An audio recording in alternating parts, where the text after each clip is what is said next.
Assalamualaikum warahmatullahi wabarakatuh.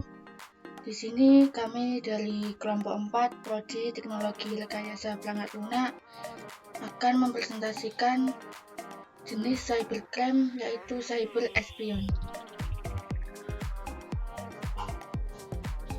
Dengan tim ada Lisa Ayu Anjani, M. Rauf Mubarak, Maulana Nur Faizi Anugrah, Maulana Muhammad Rishad. Latar belakang. Dalam era digital yang semakin maju, informasi telah menjadi salah satu aset paling berharga di dunia. Kemajuan teknologi komunikasi dan sistem jaringan telah membawa manfaat besar bagi individu, organisasi, hingga negara.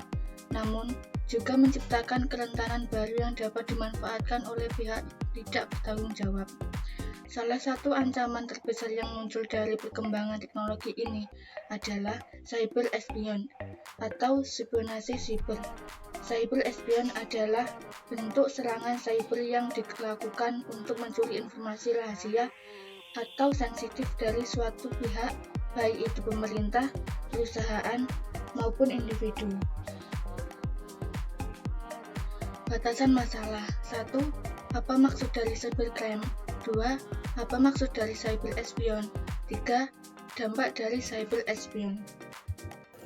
Cybercrime atau kejahatan melalui jalan internet adalah aktivitas ilegal yang melibatkan komputer atau jaringan komputer sebagai alat utama atau tempat terjadinya kejahatan. Kejahatan ini mencakup berbagai jenis tindakan yang dilakukan melalui teknologi digital, seperti pencurian identitas, hacking atau peretasan, penyebaran malware, penipuan online.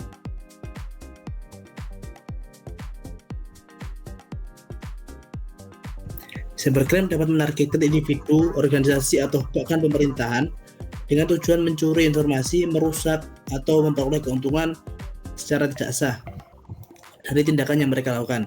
Misalnya, mengambil data pribadi seperti nomor kartu kredit atau informasi bank untuk menipu atau mencuri uang. Oke. Untuk cyber espionage adalah aktivitas pengintaian atau pencurian informasi secara diam-diam melalui jaringan komputer dan teknologi digital. Tujuan utama dari cyber espionage ini adalah untuk memperoleh informasi rahasia atau sensitif tanpa sepengetahuan pemiliknya, yang dapat mencakup data militer, intelijen politik, rahasia dagang perusahaan, atau informasi penting lainnya yang dianggap bernilai tinggi.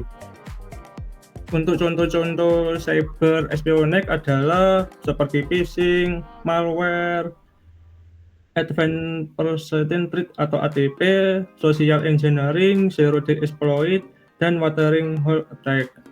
Strategi efektif untuk mengurangi resiko cyber espionage itu yang pertama memperkuat keamanan cyber, 2 update sistem dan patch keamanan, 3 pemantauan dan deteksi dini, dan segmentasi akses data. Analisa kasus. Di Indonesia, cyber espion atau spionase siber belum secara spesifik disebutkan dalam satu pasal khusus dalam Undang-Undang Informasi dan Transaksi Elektronik atau UU ITE. Namun, tindakan yang terkait dengan cyber espion dapat masuk ke dalam berbagai pelanggaran di UU ITE dan peraturan hukum lainnya terkait kejahatan siber dan keamanan negara. Cyber espion biasanya mengacu pada aktivitas spionase melalui jaringan komputer atau internet untuk mencuri informasi rahasia, terutama yang terkait dengan negara, perusahaan, atau data sensitif lainnya. Di Indonesia, tindakan ini dapat diatur melalui kombinasi beberapa undang-undang berikut. 1. UU Intelijen Negara, Undang-Undang Nomor 17 Tahun 2011 tentang Intelijen Negara. 2. UU PDP, Undang-Undang Nomor 27 Tahun 2022 tentang Perlindungan Data Pribadi. 3. KUHP, Kitab Undang-Undang Hukum Pidana. 4. UU ITE, Undang-Undang Nomor 11 Tahun 2008 diubah dengan UU Nomor 19 Tahun 2016. Nah, berikut adalah dampak dari cyber espionage. Salah satunya adalah kebocoran informasi yang sensitif. Informasi rahasia seperti data intelijen, rahasia dagang, atau data pribadi dapat diakses dan dieksploitasi oleh pihak yang tidak berwenang, yang mengarah pada pelanggaran privasi dan keamanan. Yang kedua, kerugian ekonomi. Pencurian kekayaan intelektual atau informasi strategis dapat menyebabkan kerugian finansial bagi perusahaan atau negara. Kerugian ini termasuk kehilangan pendapatan biaya pemulihan atau kehilangan keuntungan jangka panjang akibat inovasi yang dicuri. Yang ketiga, kerusakan reputasi. Jika organisasi atau negara menjadi korban spionase cyber, reputasinya bisa terancam. Klien, mitra, dan publik mungkin kehilangan kepercayaan terhadap kemampuan entitas tersebut dalam melindungi data mereka. Yang keempat, mengganggu hubungan internasional. Spionase cyber antar negara dapat meningkatkan ketegangan diplomatik, menciptakan ketidakpercayaan, dan mengancam kerjasama internasional di bidang ekonomi, politik, dan militer. Yang kelima, kerentanan pada infrastruktur kritis. Target serangan seringkali mencakup infrastruktur penting seperti listrik, telekomunikasi, atau layanan keuangan. Jika berhasil disusupi, dapat menimbulkan gangguan layanan atau bahkan bencana besar. Yang keenam, pemanfaatan data untuk manipulasi. Data yang dicuri dapat digunakan untuk mempengaruhi opini publik, menciptakan ketidakstabilan politik, atau bahkan mempengaruhi hasil pemilihan umum dengan menyebarkan informasi yang menyesatkan.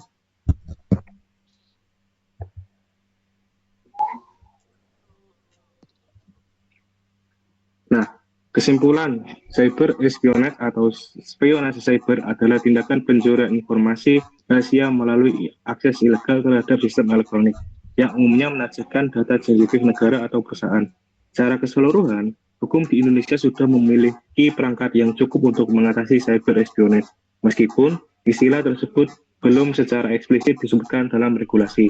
Kejahatan cyber seperti ini sangat serius karena mengancam keamanan negara, perusahaan, dan individu, sehingga penegakan hukum dan kesadaran akan perlindungan data perlu ditingkatkan.